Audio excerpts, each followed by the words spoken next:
নমস্কাৰ news 18 digital লাইভত মই সৌৰভ গাৰ্গ মহানগৰ আৰক্ষীক ওপেন চ্যালেঞ্জ দি গুৱাহাটী মহানগৰীৰ মাজমজিয়াত এটা সংঘটিত হৈছে চাঞ্চল্যকৰ ডকাইতিৰ ঘটনা এজন ছাত্ৰক পিস্তল টুৱাই ঘৰৰ ভিতৰত বাথৰুমত বন্ধ কৰি ডকাইতে উৎপাত চলাইছে আৰু এই ঘটনা সংঘটিত হৈছে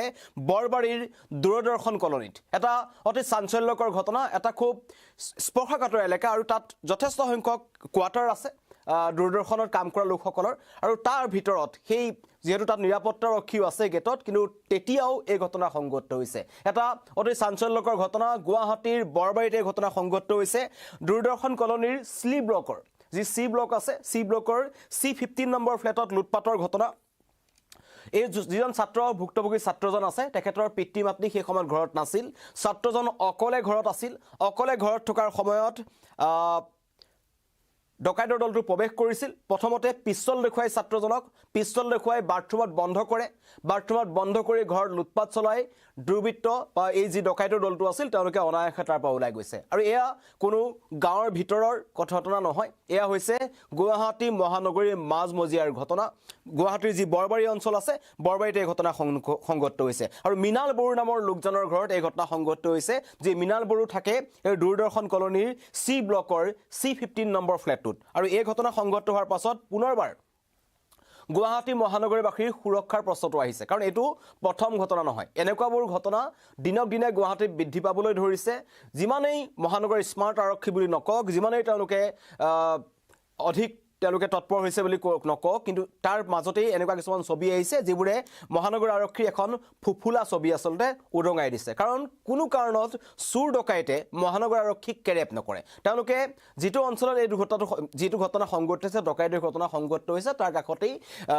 টেনিছৰ যিটো অফিচ আছে সেই অফিচটো আছে আগলে কেইবাখনো হোটেল আছে অকমান আগলে গলেই যি 6 মাইল আছে আৰু আগফালে আহিলে যদি বৰবাৰী তিনিআলি আছে খুব এটা গুৰুত্বপূৰ্ণ অঞ্চল সেই অঞ্চলটোত এই ঘটনা সংঘটিত হৈছে নিৰাপত্তাৰক্ষী আছে কাৰণ বৰবাৰী তিনিআলিটোত পুলিচ ৰখি থাকে অকমান আগলৈ যদি যোৱা যায় সাইবাৰ মন্দিৰ আছে তাতো পুলিচ ৰখি থাকে কিন্তু পুলিচৰ পেট্ৰলিংৰ মাজতেই আৰক্ষী নিৰাপত্তাৰক্ষী গিজগিজাই থকাৰ মাজতেই গুৱাহাটী মহানগৰীত ডকাইতৰ মৰখা আৰু টাৰ্গেট কৰে কাৰণ এই ঘটনা আগতেও দেখিছো যে অকলশৰীয়া মহিলাসকলক বা ঘৰত কম মানুহ থকা যিবোৰ ফ্লেট আছে তাত তেওঁলোকে টাৰ্গেট কৰে প্ৰথমতে বিদ্যাসকলক টাৰ্গেট কৰে কিন্তু এয়া এই যে মিনাল বড়ো নামৰ যিজন লোকৰ ঘৰত এই ডকাইতিৰ ঘটনা সংঘটিত হৈছে ডকাইতিৰ ঘটনা সংঘটিতৰ সময়ত ঘৰত মিনাল বড়ো নাছিল আৰু তেখেতৰ পত্নী নাছিল কেৱল নৱম শ্ৰেণীত পঢ়ি থকা তেখেতৰ পুত্ৰ আছিল আৰু পুত্ৰজন থকাৰ খবৰ হয়তো পাইছিল আৰু এই ডকাইতৰ দলবোৰে যি ইয়াৰ আগতো যিমানবোৰ ঘটনা সংঘটিত হৈছে গুৱাহাটী মহানগৰীত তেওঁলোকৰ হাতত তথ্য থাকে যে কোন ঘৰত কিমান মানুহ আছে বা অকলশৰে কোনবা বৃদ্ধ মানুহ তাত থাকে নেকি বয়সস্থ মানুহ তাত থাকে নেকি তেওঁলোকক লুটপাট কৰিব পাৰে কাৰণ শেহতীয়াকৈ এসপ্তাহ আগতে গুৱাহাটী মহানগৰীৰ গড়চুকত এনেকুৱা এটা ঘটনা সংঘটিত হৈ গৈছিল য'ত অকলশৰীয়া থকা এগৰাকী বৃদ্ধা মহিলাক টাৰ্গেট কৰা হ'ল আৰু তেখেতক ডকাইতৰ দলটোৱে দুজন আহিছিল ডকাইতৰ দলৰ বাইকত আহিছিল পালচাৰ বাইকত আহিছিল আৰু আহি তেওঁলোকে নিজকে ফাইনেন্স কোম্পানীৰ ব্যৱসায়ী মানুহ বুলি তেওঁলোকে পৰিচয় দিছিল আৰু পৰৱৰ্তী সময়ত তেওঁলোকে তাৰ পৰা লুটি লৈ গৈছিল প্ৰায় সোণৰ অলংকাৰ মহিলাগৰাকী যিবোৰ পিন্ধি আছিল সকলো লৈ গৈছিল নগদ ধন লৈ গৈছিল তাৰ পাছতো আজিলৈকে কিন্তু গড়চুক আৰক্ষীয়ে সেই ঘটনাৰ সন্দৰ্ভত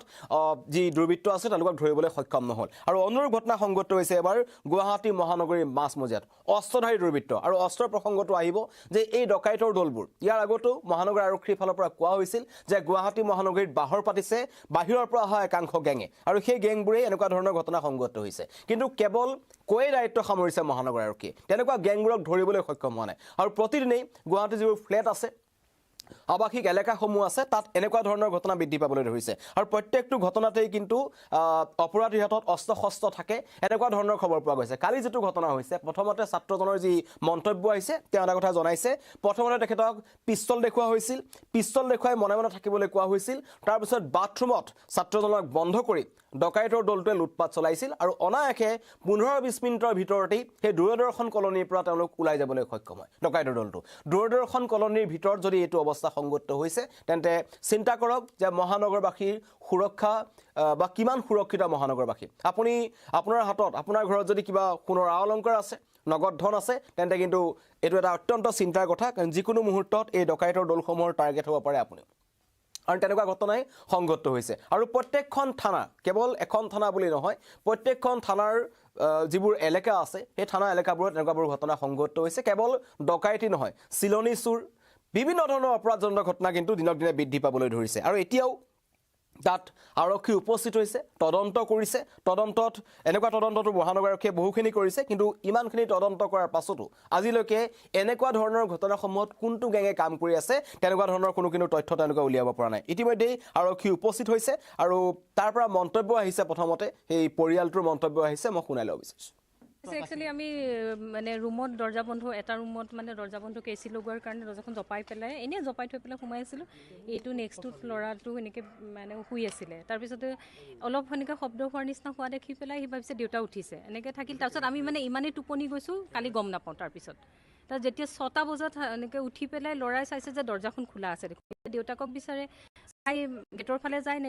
নেদেখাৰ পিছত সি উভতি আহোঁতে দেখিছে যে পাছফালৰ বাৰাণ্ডাৰ টিং এটাৰ ওপৰতে মোবাইলটো জ্বলি আছে আৰু দেউতাকৰ পাৰ্চটো পৰি আছে তেতিয়া সি দেখিছে যে খালী পাৰ্চ হয় তেতিয়া আমি চবফালে আমাৰ সন্মুখত বি ব্লকত আমি মই হুলস্থুল কৰিলোঁ যে চুৰ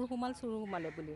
তেতিয়া চুৰ সোমাল বুলি ক'লত আমাৰ ওচৰৰ এজন আৰু বিশেষকৈ সেইটো সময়ত আমাৰ কোনো ইয়াতে পুৰুষ নাছিলে সকলো তেতিয়া অফিচত ব্যস্ত আছিলে আমি 4-5 গৰাকী মহিলা ওলাই ইফালে কাকো নেদেখিলোঁ তেতিয়া নেদেখাৰ লগে লগে গম পাইছোঁ 6টামান বজাত গম পাইছোঁ তাৰপিছত দেখিলোঁ যে কোনো নাই তেতিয়া নেদেখে ইফাল চাই আমি আগফাল পাছফালকৈ কথা পাতিলোঁ পাতাৰ ঠিক 15-20 মিনিটমানৰ পিছতে এইফালৰ পৰা ফোন কৰিছে এখেতক মিষ্টাৰ কলিতাক যে হেৰি মোৰ ল'ৰাজন কিবা বাথৰুমত সোমাইছে কিবা প্ৰব্লেম হৈছে কি কয় আপুনি দৰ্জাখন কাইণ্ডলি খুলি দিয়ক তেতিয়া আহোঁতে গম পাইছোঁ যে ইয়াতে পিষ্টল থোৱাই পেলাই ডকাইতি কৰি গৈছে আপোনাৰ পইচা কিমান লৈ গৈছে পইচা বেগত তেওঁ কৈছে মিনিমাম 3,000 মান আছিল বুলি কৈছে বাকী একো নিয়া নাই বৰ সুন্দৰকৈ একদম পাৰ্চটোৰ পৰা অকল পইচাখিনি উলিয়াইছে আৰু পাৰ্চটো সুন্দৰকৈ থৈ গৈছে মোবাইলৰ খালি লাইটটো জ্বলি আছে মোবাইলটো এৰি থৈ গৈছে ইমান ব্যস্ত এলেকা সকলো থাকে ইমান ঘন এলেকা কিন্তু মানুহজন মানে এনে ধৰক কোৱাৰ মতে কোনোবাই কোৱা মতে তেওঁ 3টামান বজাৰ পৰা ঘূৰি আছিলে এনেকুৱা ভাবিছোঁ কোনোবা আলহী হ'ব বুলি মানে ভাবি পেলাই আৰু আমাৰ পিছ চাইডটোত মানে তেওঁ 3বাৰ অহা যোৱা কৰাও কোনোবাই দেখা পাইছোঁ বুলি কৈছে এনেকুৱা ধৰণৰ মানে ভাবিছোঁ বাচ্ছাৰ লগত গাৰ্জেন খেলি থাকে কেতিয়াবা এনেকুৱা ধৰণৰ হৈ আছে বুলি ভাবি আছিলোঁ প্ৰথমতে আচলতে মন্তব্য শুনিলে কেনেকৈ এই ভয়ংকৰ ডকাইতি কাণ্ড সংঘটিত হ'ল আৰু এইটো প্ৰথম ঘটনা নহয় 2026 চনটোৰ যদি কথা ক'বলৈ যাওঁ এই 26 চনতে গুৱাহাটী মহানগৰীত এনেকুৱা বহুত ঘটনা সংঘটিত হৈছে গণেশপুৰত এটা জানুৱাৰী মাহত ঘটনা সংঘটিত হৈছিল য'ত জানুৱাৰীৰ 20 তাৰিখে গুৱাহাটীৰ গণেশপুৰৰ চম্পক নগৰত ব্যৱসায়ী অনিল ডেকাৰ বাসগৃহত ডকাইতিৰ ঘটনা সংঘটিত হৈছিল এখন চুইপ বাহনত মুখত মাস্ক পিন্ধি অহা 4জনীয়া ডকাইতৰ দলে পিষ্টলৰ ডেগাৰ দেখুৱাই মহিলাগৰাকী আৰু ড্ৰাইভাৰজনক আক্ৰমণ কৰিছিল আৰু নগদ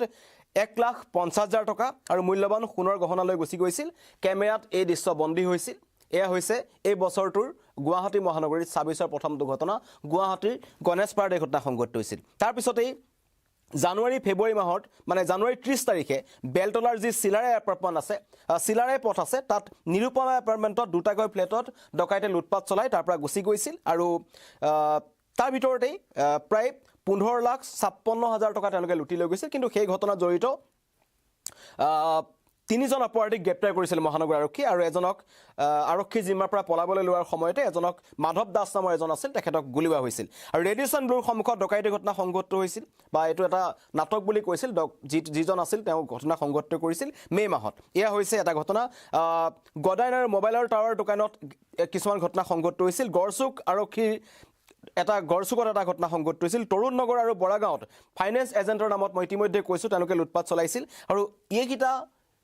বিগত এইকেইটা দিনতে এইবোৰ ঘটনা সংঘটিত হৈছে বাকী সৰু সুৰা চুৰিৰ ঘটনাটো সংঘটিত হৈ আছে কিন্তু তথাপিও এই ডকাইতৰ গেংবোৰ ক'ত আছে তেওঁলোকক কোনে নিয়ন্ত্ৰণ কৰি আছে কাৰণ শেহতীয়াকৈ আমি মৰিকলং ডকাইতিৰ কাণ্ডৰ ক্ষেত্ৰত দেখিছিলোঁ যে সেই ডকাইতৰ দলবোৰে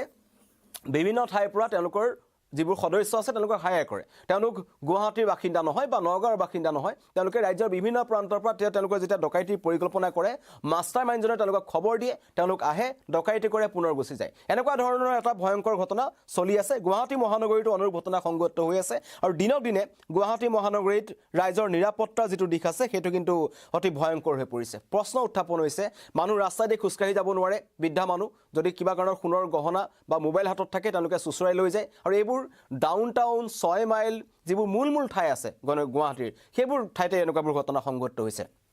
আৰু লগতে এই যে ছাত্ৰজন ঘৰত অকলে আছিল তেওঁলোকৰ পিতৃ মাতৃ ঘৰত নাছিল তেনেবোৰ তথ্য এই ডকাইতৰ দলটোৱে লাভ কৰিছিল হয়তো ডকাইতৰ দলসমূহ যিবোৰ সদস্য আছে তেওঁলোকে বিভিন্ন ৰূপত এই এপাৰ্টমেণ্টসমূহত ঘূৰি ফুৰে বিভিন্ন কামত তেওঁলোকে এপাৰ্টমেণ্টসমূহলৈ যায় আৰু কোনটো ফ্লেটত কোন মানুহ থাকে কোনটো পৰিয়ালৰ মানুহ দিনৰ সময়ত ঘৰত নাথাকে অকলে বয়সস্থ লোকসকল থাকে তেওঁলোকৰ নখ দৰ্পণত থাকে আৰু তেওঁলোকে সেই ঘৰসমূহকে টাৰ্গেট কৰে এই ঘটনাৰ তদন্ত এতিয়া আৰক্ষীয়ে কৰি আছে আৰক্ষী তদন্তত স্পষ্ট হ'ব বা আৰক্ষীয়ে তদন্ত কৰি আছে ধৰিবলৈ সক্ষম হয় নহয় সেয়া পৰৱৰ্তী সময়ত লক্ষণীয় হ'ব কিন্তু এয়া প্ৰথম ঘটনা নহয় মই পুনৰবাৰ কৈছোঁ গুৱাহাটী মহানগৰীৰ বৰবাৰীত